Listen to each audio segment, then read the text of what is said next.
அவர்களை பாதுகாப்பேன், நான் அவர்களை காப்பாற்றுவேன், அவர்களை காப்பாற்றுகிற தேவனாக நான் அவர்களுக்கு வெளிப்படுவேன். அவங்க என்ன மாதிரி இக்கட்டுகளில் இருக்கலாம், ஆனால் ஆண்டவர் சொல்கிறார் இந்த நாளில் நான் அவர்களை பாதுகாக்கிற தேவன், நான் அவர்களை பாதுகாக்கிற தேவனாக வெளிப்படுவேன். மாதிரி ஒவ்வொருத்தருக்கும் ஒவ்வொரு டைப் ஆஃப் சேலஞ்சஸ் கர்த்தர் நம்ம ஒருத்தர் எப்படி படைச்சிருக்கிறாரு, யுனீக்காக படைச்சிருக்கிறாரு.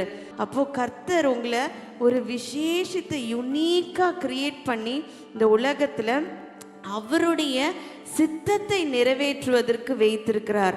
அப்போது அவர் என்ன சொல்ல விருப்பப்பட்டிருக்கிறார்னா, நான் உன்னை பிளான் பண்ணேன், I have planted you and I will take care of you till the end.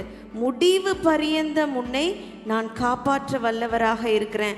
ஏதோ உன்னுடைய கடன் பிரச்சனையிலிருந்து மட்டும் தூக்கி விட்டுட்டு போகிறவர் கிடையாது, ஏதோ உன்னுடைய வியாதியிலிருந்து மட்டும் உன்னை தூக்கி விட்டுட்டு போகிறவர் கிடையாது. ஒவ்வொரு நாளும் ஒவ்வொரு நிமிஷமும் நான் உன்னை பாதுகாக்க காப்பாற்ற வல்லவராக இருக்கிறேன். ஏதோ சின்ன விஷயத்தில் மட்டும் உன்னை காப்பாற்றுகிறவர் கிடையாது. நான் ஒவ்வொரு நிமிஷமும் ஒவ்வொரு நேரமும் ஏதோ நீங்கள் நினைக்கலாம் நான் தனியாக நடந்து போகிறேன், தனியாக வரேன்ட்டு. ஆனால் அதே போல் தான் உங்களோட வாழ்க்கையில் சில நேரங்களில் ஆண்டவரே நான் இப்படி ஒரு சூழ்நிலையில் இருக்கிறேனே, இப்படி ஒரு பிரச்சனையில் இருக்கிறேனே, இப்படி ஒரு போராட்டத்தில் இருக்கிறேனே, அப்பா நான் என்ன செய்வேன் என்று நீங்கள் கலங்கி நிற்கலாம்.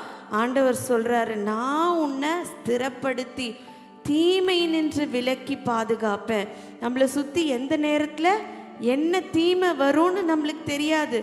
ஏன்னா எந்த இடத்துல பிசாசு வலைய விரிச்சு வச்சிருக்கிறான்னு தெரியாது. ஆனால் கர்த்தர் ஒவ்வொருத்தர்கிட்டையும் இன்னைக்கு சொல்ல விருப்பப்படுறாரு, ஐ ஆம் கன்சர்ன்ட் அபவுட் யூ, ஐ ஆம் கன்சர்ன்ட் அபவுட் யூ. நான் உன்மேல் கரிசனையாக இருக்கிற தேவன், நான் உன்னை பாதுகாத்து கொள்வேன், உன்னை நான் கீழே விளம்ப விட மாட்டேன்.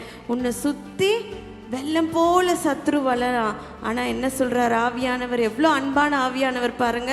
அவர் என்ன சொல்கிறாரு, நான் உனக்காக கொடியேற்றுவேன்னு சொல்கிறாரு. அப்போது உங்களை சுற்றி வெள்ளம் போல பிரச்சனை வரலாம், மதில்கள் காணப்படலாம். அந்த நேரத்தில் நீங்கள் இயேசுவேன்னு ஒரு துதி எடுக்கும் போது, அப்பான்னு அவர் ஆராதிக்கும் போது என்ன ஆகும், அந்த எரிக்கோ மதில்கள்லாம் உடைக்க பெறும், அந்த எரிக்கோ மதில்லாம் உடைந்து போகும். ஹல்லேலூயா.